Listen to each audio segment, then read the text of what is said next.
The state of New York football is I don't know when it's gonna get better. Like, that's where I'm at. I'm so down bad right now, and it was doubly bad. We were talking right before we started because I'm a Jets and Mets fan, so I watched both my 2 of my favorite team seasons and essentially 10 minutes apart.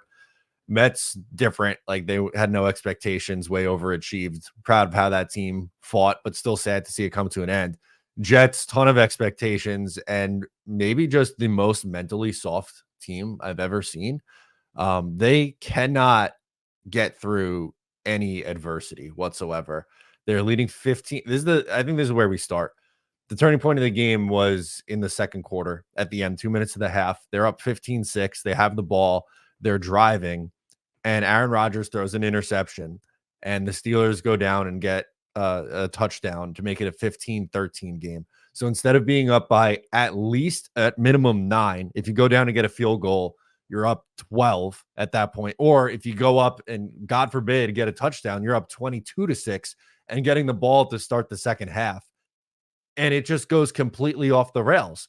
The Steelers score 31 unanswered points on this team in essentially a half. They just quit. This team just flat out quit last night on national television in front of everyone. And Rodgers goes to the podium and was like, "Yeah, the vibe of the team, everyone felt down before the start of the game and at halftime." How does that happen in a must-win game? Like, I don't know what to say anymore. And I know that's really bad because we have an hour show to do today. But where do you go from here? How do you fix this? I don't know the answer, to be honest. Like, I don't know where this team goes from here. I don't know how they fix this. And somebody on Twitter, I don't remember who, brought up a good point. And it was like, if Rodgers is saying that the energy was gone before the game even started, then why did they fire Robert Saleh? Because the rationale, the reason that they gave was that they fired him to provide a spark to the team, hoping that it would ignite a flame, hoping that Ulbrich would step in and everybody would rally behind him and that the energy would increase and the energy would be positive enough to start producing some wins.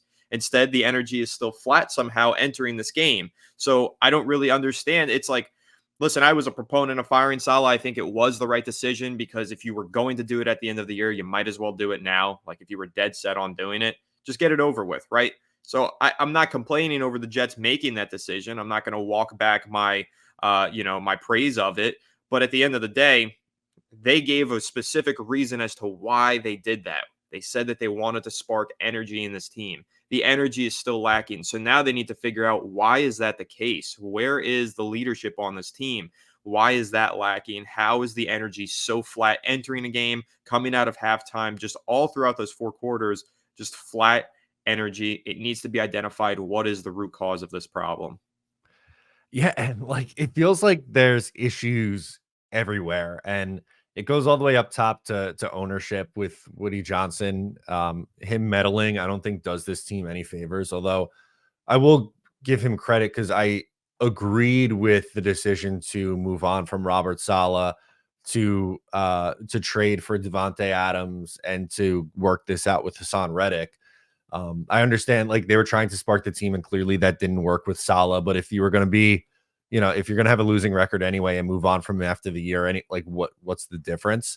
Adams, I thought, was something that could make this offense better. And through the first quarter and a half of this game, it looked like that's what it was doing.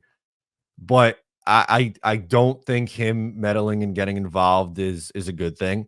I think the general manager is massively overrated by a lot of this fan base. They're ready to give even still at this point, I feel like half the fan base is ready to give Joe Douglas an extension, even though he's 29 and 61 in 6 years and is on his way to a sixth straight losing season, in my opinion, unless they get things right and get it right quickly here.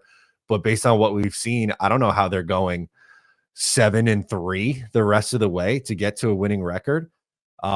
It seems impossible with how this team has looked. And then the players, for them to just, and Rodgers included in that, for them to just essentially, like I said, quit after the first sign of adversity. You have a 9-point lead, and then you still go into the half up 2 and getting the ball.